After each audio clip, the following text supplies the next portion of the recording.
โบน่าเสือว่าจะมีคนเอ็นดูแล้วก็ซัพพอร์ตมินตาแบบนี้ขอบใจทุกคนที่เอ็นดูแล้วก็ซัพพอร์ตมินตาเด้อ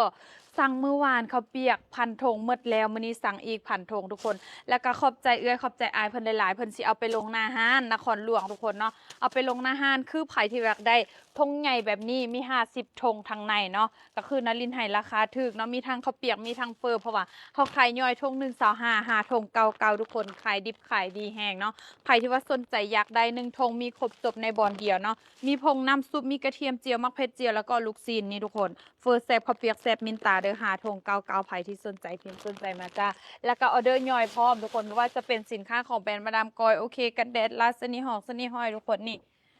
ปาดเบิ่ง